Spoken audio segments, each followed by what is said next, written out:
सभी से जय श्री राधे, जय श्री कृष्ण। आज हम पुनः आपको जो है वृंदावन की यात्रा की जानकारी प्रदान कर दें। यात्रा के ज़्यादा दिन नहीं बचे हैं। 3 नवंबर से यात्रा प्रारंभ होगी कार्तिक महीने में, और कार्तिक महीने में ब्रज 84 कोस यात्रा का बहुत बड़ा महत्व है। हम आप सभी को ये जानकारी दे दें कि ब्रज 84 कोस की यात्रा 3 नवंबर से प्रारंभ होगी। 3 नवंबर को नागपुर से प्रस्थान करेंगे और 4 नवंबर को मॉर्निंग में वृंदावन पहुंचेंगे और 4 नवंबर से ही यात्रा प्रारंभ हो जाएगी। 10 नवंबर को उधर से वापसी हो जाएगी। अब हम आपको बता दें कि इस 84 कोस की यात्रा क्यों महत्वपूर्ण है। सर्वप्रथम बता दें कि वाराह पुराण के अनुसार 66 अरब तीर्थ वृंदावन में स्थित है। ब्रज 84 कोस की जो यात्रा है 252 किलोमीटर की यात्रा है। 7 दिनों में ये यात्रा पूर्ण होगी और 1300 गांव हैं। उन सभी गांवों में जो विशेष महत्वपूर्ण हैं, मथुरा, वृंदावन, बरसाना, गोकुल, नंदगांव, और इन सभी की यात्रा जो है वहाँ पर पूरी की जाएगी। 1300 गांव उसके अंदर आते हैं, 12 वन आते हैं, 24 उद्यान, 20 कुंड जो है वहाँ पर आते हैं।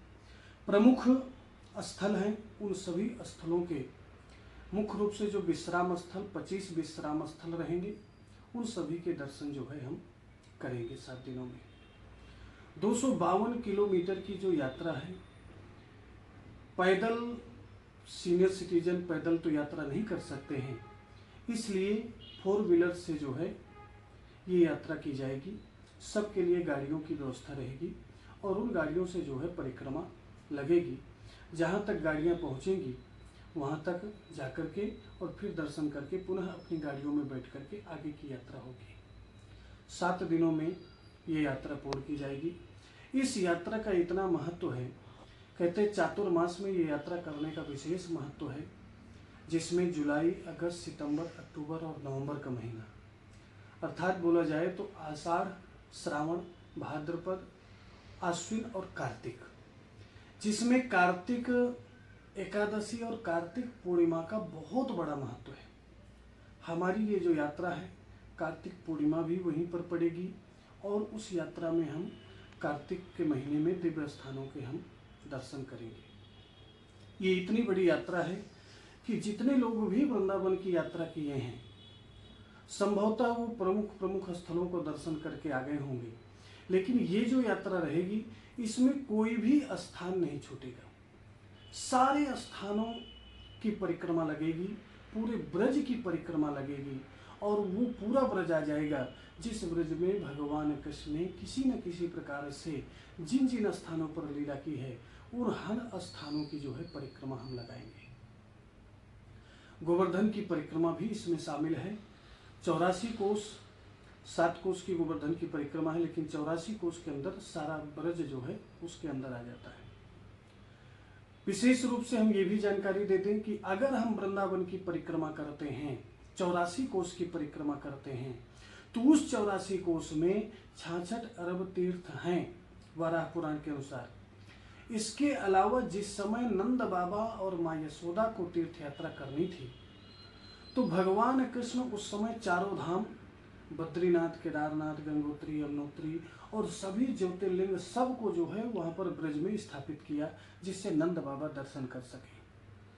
अगर हम ब्रज 84 कोस की परिक्रमा करते हैं तो अगर कोई स्थान हमसे छूट भी गया है, किसी तीर्थ यात्रा में हम जाकर के दर्शन भी नहीं कर पाए हैं, तो अगर हम ब्रज 84 कोस की यात्रा में जोड़ते हैं तो हमें सभी तीर्थ स्थलों के दर्शन का फल मिलता है। इसलिए जितने भी हमारे भक्तगण हैं, जितने भी शिष्यगण हैं और जितने भी परिचित हैं और उन लोगों के जितने भी परिचित हैं, वो सभी लोग जो है इस जानकारी को अपने आपस में लोगों को सबको शेयर करें और ज़्यादा से ज़्यादा ग्रुप में जुड़ करके हमारी इस यात्रा में सम्मिलित हों। बड़ी भव्य यात्रा है। हर साल कोई न कोई तीर्थ यात्रा होती है। हमने जो है जगन्नाथपुरी में की यात्रा हुई, रामेश्वरम की यात्रा हुई, बद्रीनाथ की यात्रा हुई, नैमिषारण्य की यात्रा हुई, सुकताल की यात्रा हुई, पशुपतिनाथ नेपाल की यात्रा हुई, द्वारिकापुरी की यात्रा हुई। इन सब यात्राओं के बाद अब हमारी जो ये यात्रा है इस वर्ष 2025 में नवंबर में, वो ब्रज 84 कोस की यात्रा है। इस यात्रा में जुड़ें और इस यात्रा का पूर्ण लाभ लें। परिक्रमा करें। 3 नवंबर को यहाँ से प्रस्थान करेंगे।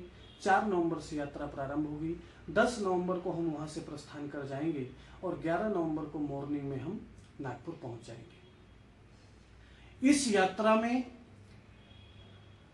हर प्रकार की सुविधा आपको प्राप्त होगी, तो सभी लोग इस यात्रा में जरूर से जरूर जुड़ें। बहुत महत्वपूर्ण यात्रा है। वृंदावन में तो यहाँ तक कहा गया है कि कहते हैं जो 24 घंटे अगर वृंदावन में निवास कर लेता है तो भगवान कृष्ण किसी न किसी रूप से उस भक्त को दर्शन जरूर देते हैं। वो पहचान पाए या ना पहचान पाए पर किसी न किसी रूप में दर्शन जरूर होते हैं, ऐसा पुराणों में उल्लिखित है। तो इसलिए हमारा जो निवास रहेगा वो वृंदावन में निवास रहेगा और पूरे 7 दिनों तक निवास वृंदावन में रहेगा। तो सभी लोग इस यात्रा में जुड़ें। सभी को जय श्री राधे, जय श्री कृष्ण।